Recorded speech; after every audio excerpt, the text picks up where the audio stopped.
یہ مسائل تصوف اور یہ تیرا بیان غالب، تجھے ہم ولی سمجھتے اگر تو باد خانہ ہوتا۔ میرے دوستو، 2005 اور میں دہلی گیا اسی خالق کو تلاش کرنے کے لیے۔ بلی مارا پہنچا اسد اللہ خان غالب کے دیوارے، اس کی ڈیوری میں جب میں نے دیکھا کہ ایسے چند ایک شیر چسپاں ہیں اور ساتھ ہی اس کی فوٹو اور ایک چوکی جس پر اس کے آخری عمر کے یہ دن گزرے جن میں یہ شعر نکلے۔ میرے دوستو، 3 دور ہیں جس میں پہلا دور آگرہ میں اس کی پیدائش کا 1797 میں، اور اس کے بعد لوہاراں جو نواب تھے راجستھان کے قریب جے پور کے نزدیک، وہاں اس کا دور، اس کا سسرال، اور پھر آخری حصہ مفلسی کا دہلی میں۔ یہ تینوں جگہ میں بنفس نفیس وہاں پہنچا اور ان کو بغور دیکھا۔ اس تھوڑے سے عرصے میں آپ کو ساری چیز نہیں بتا سکتا، ہمارا میڈیا ہم وطن آپ کو اس کی تفصیل بتا سکتا ہے۔ اس وقت میں چند باتوں کو آپ کے سامنے پیش کروں گا۔ سب سے پہلے بات اس کی شراب نوشی کی ہے۔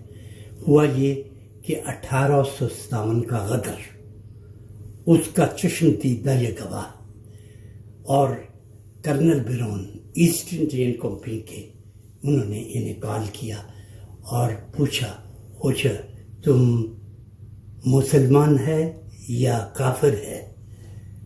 تو غالب صاحب فرماتے ہیں، جناب صاحب میں آدھا مسلمان اور آدھا کافر ہوں۔ بولا وہ کیسے؟ اس نے کہا، جناب میں شراب پیتا ہوں مگر سور نہیں کھاتا۔ یعنی اس بات پر کرنل برون نے اسے ریلیز کر دیا، چھوڑ دیا۔ تو اس کا وہ شعر، زاہد شراب پینے دے مسجد میں بیٹھ کر، یا وہ جگہ بتا جہاں کے خدا نہ ہو۔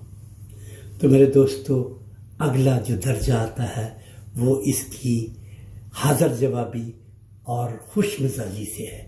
نواب قاسم کے ساتھ یہ آموں کے باغ میں گیا اور وہاں دیکھا کہ آم پڑے ہوئے ہیں اور چھلکے بھی پڑے ہوئے ہیں۔ ایک گدھا آیا، اس نے کچھ چھلکوں کو سونگھا اور آگے چلا گیا۔ نواب صاحب نے فرمایا، دیکھا مرزا، آم وہ پھل ہے جسے گدھا بھی نہیں کھاتا۔ تو غالب صاحب فرماتے ہیں، جی ہاں بالکل صحیح فرمایا، گدھا آم نہیں کھاتا۔ خدا حافظ۔